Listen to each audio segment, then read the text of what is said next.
할렐루야, 백사우 목사입니다. 여러분 밤새 평안하셨습니까? 이제 곧 장마가 온다고 하는데 장마 중에도 하나님의 은혜가 여러분을 붙들어서 삶이 형통하고 마음은 평안하고 육신은 강건한 하나님의 복이 함께 하시기를 바랍니다. 오늘은 10월 2일 금요일 아침입니다. 오늘 주 말씀은 어제 본문과 이어지는 야고보서 1장 12절부터 18절까지 말씀인데요. 오늘 본문에서도 역시 시련에 관한 이야기를 다루고 있습니다. 본문에는 시험이라고 표현되어 있는 이 원어는 이 헬라어 원어도 유혹이라는 의미와 시련, 역경 이런 의미가 다 들어있습니다. 앞부분에선 이 시련 혹은 역경이라는 의미로 쓰여 있고 오늘 본문 후반부에는 유혹이라는 의미로 다른 의미가 들어있지만 같은 단어를 사용하여서 또 한 번 표현하고 있는데요. 오늘은 시련이라는 부분에서 좀 더 살펴보고자 합니다. 어제 본문에서 너희가 여러 가지 많은 시련을 당하거들랑 시험을 받게 되었을 때 온전히 기쁘게 여겨라. 왜냐하면 이런 시험, 즉 역경과 시련은 우리에게 인내를 배우게 만들고 인내를 통하여 우리가 온전한 사람으로 변화되어 간다. 이런 영적 성숙에 매우 유익하기 때문에 기쁘게 여겨야 한다는 것을 살펴보았습니다. 그러므로 시련이 올 때 좌절할 것이 아니고 낙심할 것이 아니고 이 시련은 우리 자신을 죽이려 하는 것이 아니라 유익하게 하려는 것인데 우리 안에 있는 다듬어지지 않은 옛사람, 옛 성품을 깨뜨려서 우리를 정금처럼 연단시키려 하는 것이 하나님의 뜻이라는 것을 살펴보았죠. 오늘 본문에서는 우리가 이 시험, 다시 말하면 시련과 역경을 정말 기쁘게 여겨야 할 너무나 중요한 또 한 가지 비밀을 말해주고 있습니다. 이 비밀이 여러분에게 가슴에 보석처럼 박혀있기를 바라면서 오늘 주어진 본문 12절의 말씀을 제가 읽어보겠습니다. 시험을 참는 자는 복이 있나니 이는 시련을 견뎌낸 자가 주께서 자기를 사랑하는 자들에게 약속하신 생명의 면류관을 얻을 것이기 때문이라. 오늘 본문에서 시험을 참는 자는 복이 있다 하면서 시험과 그 다음에 시련을 같은 단어로 연결시키고 있죠. 시련을 견뎌낸 자는 하나님께서 사랑하시는 자가 마침내 하나님이 약속하신 바 생명의 면류관을 받게 될 것이기 때문에 시련을 참는 자가 복이 있다는 것입니다. 여러분, 이 말씀은 너무너무 중요합니다.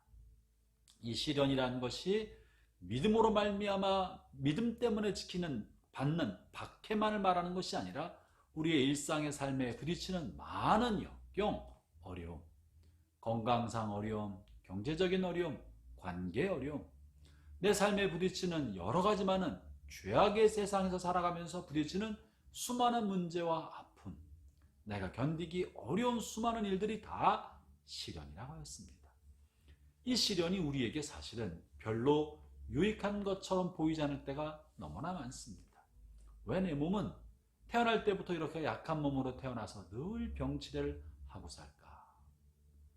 왜 우리 집안은 가난한 곳에 태어나서 배울 수 있는 기회도 잘 얻지 못하고 늘 경제적으로 쪼들리면서 겨우겨우 힘들게 인생을 살아갈까? 왜 나는 엄마나 아빠가 일찍 돌아가셔서 어린 시절 사랑을 받지 못하고 고달픈 삶을 겨우겨우 살아가면서 혹은 고학하며 인생을 이렇게 버겁게 살아갈까? 왜 우리 가정 안에는 우리의 자녀들에게는 이런 문제가 있어서 인생이 고달플까?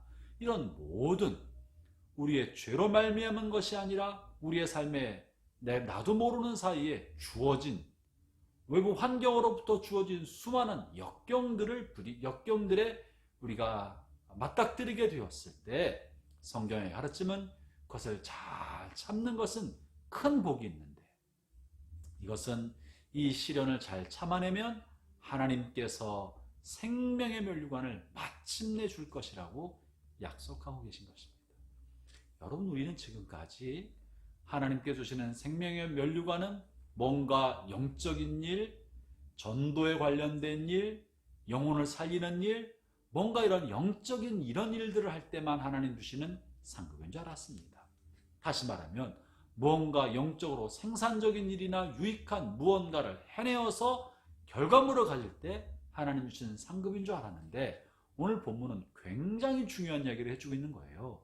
그것은 내 삶의 환경으로 또 삶에 부딪히는 이런 시련, 역경, 이 고달픈 현실을 잘 이겨내는 것만으로도 하나님이 상급을 주신다는 겁니다. 할렐루야. 저는 이 말씀을요, 말씀 그대로 100% 믿습니다. 여러분의 몸에 원치 않는 질병이 있으십니까? 너무너무 힘듭니까? 늘 병원을 의지하고 살아가야 합니까? 여러분의 몸에 주신 시련입니다. 이 시련에 대해서 원망하지 않고 불평하지 않고 내 삶을 주신 하나님 앞에 감사하면서 오늘을 사십시오. 여러분이 여러분의 삶을 감사하고 사는 것, 그것 자체가 하나님을 기쁘시게 해드리는 일이고 하나님의 뜻을 이루어드리는 일입니다. 하나님은 그 사람에 대하여 생명의 멸류관을 약속하고 계시고 하늘의 상급을 약속하고 계시는 것입니다. 여러분이 어린 시절 어렵게 살아오고 경제적으로 어려웠고 가정 안에 어려움을 겪으면서 지내왔습니까? 그런 환경에 대해서도 원망하지 않고 불평하지 않고 하나님 주신 자리인 줄 알고, 마치 소나무가 너른 들판에 심겼거나 바위산에 심겼거나 벼랑 끝에 아슬하게 달렸다 할지라도 나를 심은 그 자리를 원망하지 않고 불평하지 않고 그 자리에서 신실하고 충성스럽게 푸른 솔잎을 바랄 때 그것이 하나님께 영광이 되듯이 내게 주어진 삶의 자리를 감사하며 기쁨으로 신실하고 성실하게 살아가는 것, 살아내는 것, 이건 자체로도 하나님께 영광이 되고 그것 자체로도 하나님 그에게 훗날 큰 상급을 주시겠다고 약속하십니다. 하나님은 신실한 분이시고 그러므로 하나님은 공평한 분이십니다. 이 땅에서 고난받은 사람은 후세 하나님께서 상과 복을 주실 것입니다. 이 땅에서 부유한 삶을 살면서 나누지 않은 사람은 훗날 하나님이 책망하실 것입니다. 그러므로 시련을 만나거들랑 온전히 기쁘게 여기시고 감사함으로 감내해내는 하나님의 복이 여러분 모두에게 함께 하시기를 바랍니다. 기도하겠습니다. 하나님 아버지 감사합니다.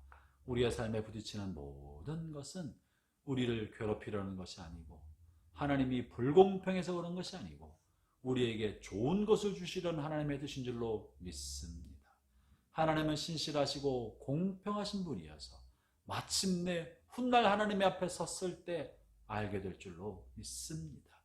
시련을 통하여 그것을 잘 참아낸 사람에게 상급을 주실 하나님, 오늘 우리의 주어진 모든 삶에 늘 감사하며 살아가는 모든 주의 자녀들, 주의 백성들 되게 하여 주옵소서. 예수님 이름으로 기도합니다. 아멘.